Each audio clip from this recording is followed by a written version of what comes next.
کہ شیطان تم میں سے جب کوئی شخص سوتا ہے تو اس کے پشت کے اوپر 3 گرہ لگاتا ہے. یہ ہے شیطان کا وہ چکر یا اس کا طریقہ.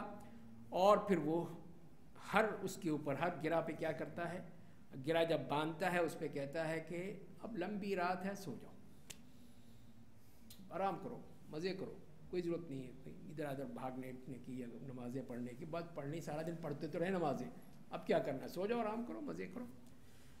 تو اگر وہ پھر آدمی جو ہے اللہ کا بندہ اگر وہ اٹھتا ہے، صبح کو اٹھتا ہے، اللہ کا ذکر کرتا ہے، دعا کرتا ہے، تو ایک گرہ کھل جاتی ہے، ایک گرہ کھل جاتی ہے، شیطان کا اثر ختم ہو جاتا ہے.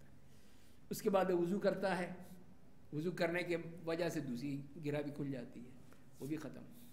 اس کے بعد پھر وہ نماز پڑھنے لگتا ہے یا نماز کے لیے چلا جاتا ہے، تو وہ تہجد پڑھے گا یا فجر کے لیے اٹھے گا. تو جو بھی اس نے کیا ہوگا اس کی وجہ سے وہ تیسری گرہ بھی کھل جاتی ہے، تینوں گرہیں کھل گئی.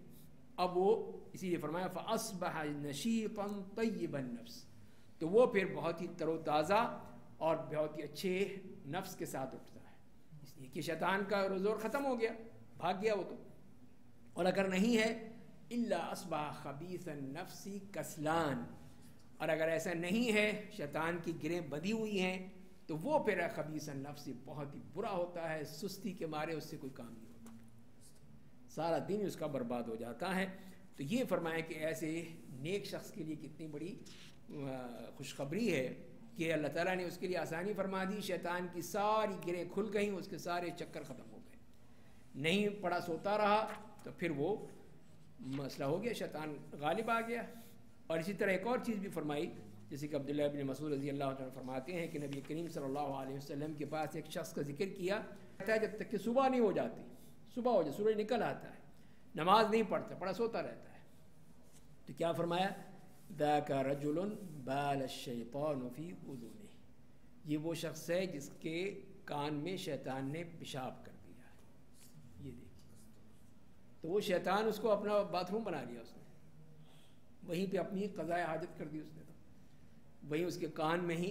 اس لیے کہ جب اس نے اللہ کی اذان نہیں سنی، اذان کے لیے نہیں اٹھا، نماز کے لیے نہیں اٹھا، شیطان کی وہ گرہیں بھی بندھی رہیں اور نماز بھی نہیں پڑھی، تو شیطان کو مزہ آ گیا کہ یہ تو بڑا اچھا ہے، چلو یہیں پہ اپنی قضائے حاجت کر لو اور چلے جاؤ.